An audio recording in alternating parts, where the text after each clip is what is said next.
Hi, I'm Hajime Shiro, working for NIR, Japan. NIR is a research institute affiliated with the Ministry of Education, which is called MEXT. I gave you a talk in Korea 5 years ago, and I looked back on the slides to minimize the effort for my presentation by reusing it.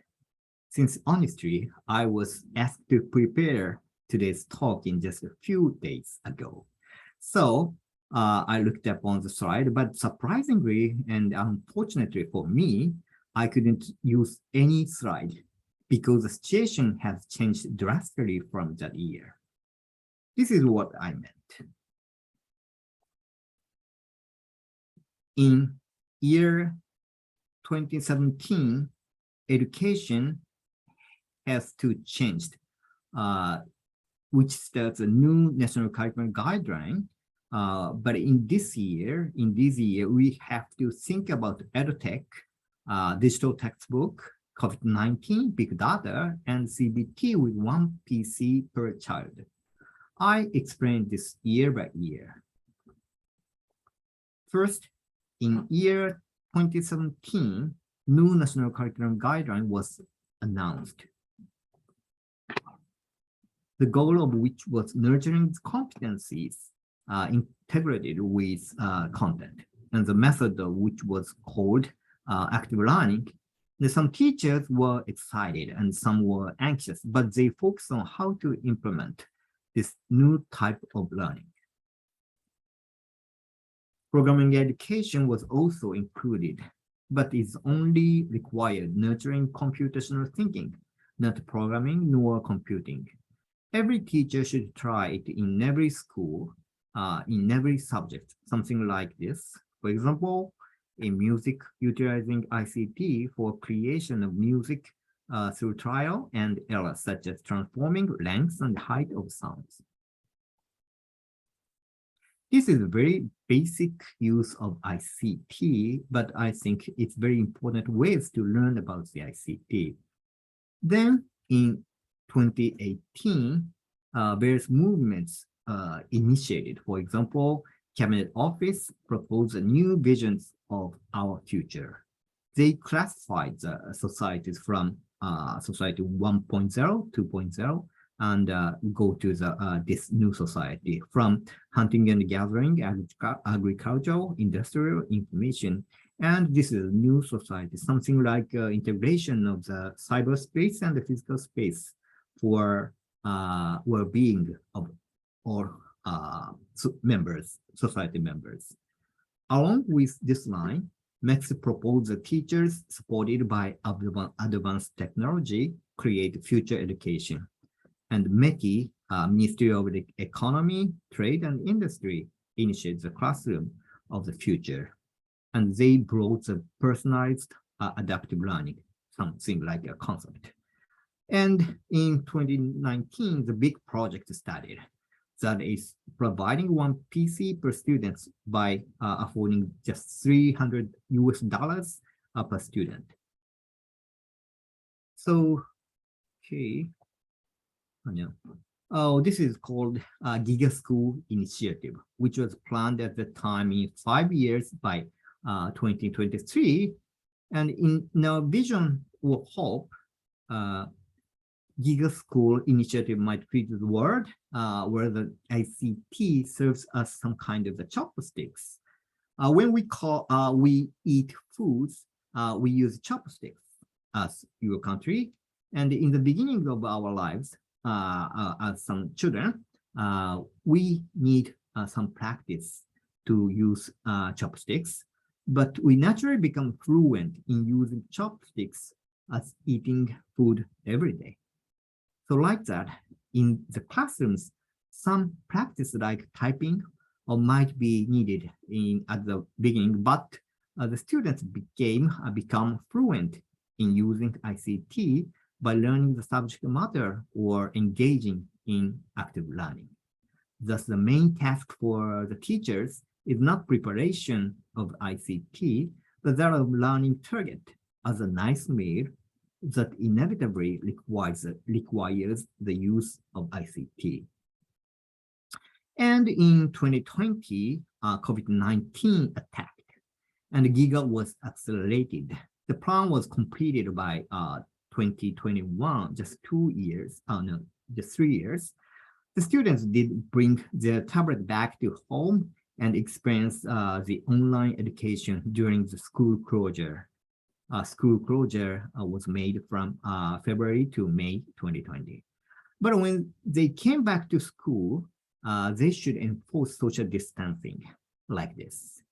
But the teachers did not give up collaborative learning, so they used PC and Zoom, something like a web platform devices like this that let their students engage in this type of collaborative learning via in the internet or devices in a safe manner. So such situation produces a huge amount of data and thus required a new platform to collect, visualize, and process the data. This is one of such visions made by digital agency, which was established just around a year ago. The diagonal line represents one's lives and surrounded by various opportunities to use and produce data. Such various kinds of data require standardization of it. This next launched expert panel on that from this year around, and I am a committee member of there. And in 2019, 2021, assessment changed in a rapid pace from project paper-based testing to computer-based testing. That is, I mean, CBT. So every year, MEXT and NIRE conducted national investigation of students' academic ability and learning situation about grade 6 and grade 9 of 1 million of each. The subjects are math and language, with science and foreign language once every 2 years. But those have been done by PBT. And from 2024, they plan to use CBT and later with IRT, that is, item response theory. So MECBIT, MEXT plus CBT, will serve as a platform that very big scale assessment. Now we are turning to preparing the next guideline based on the national report issued later last year, which focused on the use of not only collaborative learning, but also personalized learning with the help of ICT, for example, AI Door. But the problem is towards what direction we should go. For example, the introduction of AI drill too much makes some students go fast and others go slow, and divide them and shrinks the education into very personalized practice. So on here, okay. So for example, about for another example about the GIGA school initiative, the government and Board of Education wants to implement it, but some teachers will still worry. How should we use them? However, the important question is how can we change our own questions of this kind into something like in bold red font? I mean that how do students learn and how can we support them? If we try to achieve this new quality education, we need these technology. Why don't we have them right now? So these questions are very important for me. So there are slides taken from the NIRE Symposium, which invited the learning scientist Jeremy Rochelle as a guest. He caricatured the US situation, something like junk food. That's something like use of technology in math and science is more like eating junk food. So the research needs to support this kind of healthy meal. So he schematized the situation like this. When the practitioner keenly collaborate with researchers and developers to use learning theory and technology to improve student learning, something like this access, they realize the effectiveness. I mean, the quality of education, the education of high quality. But on the other hand, it lacks the skill. So if we pursue the skill, such as Giga School Initiative did, then we lack effectiveness. So the remaining question is, how do we get here, where the effectiveness and the scale is both realized?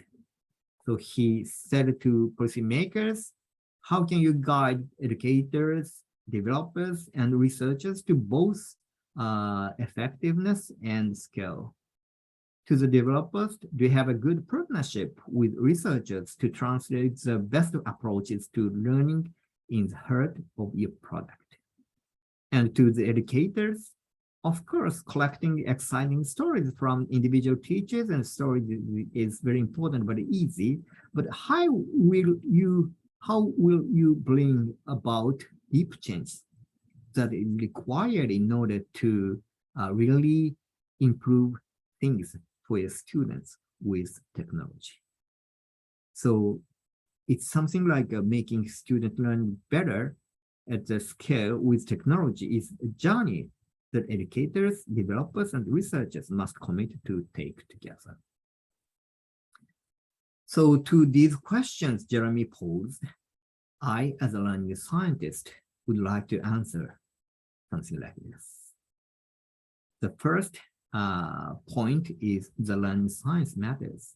That is, we need to proceed toward building the community of doing science learning or doing science of learning to integrate technology, curriculum, and professional and society development toward everyday lesson study improved by the technology. Thank you so much.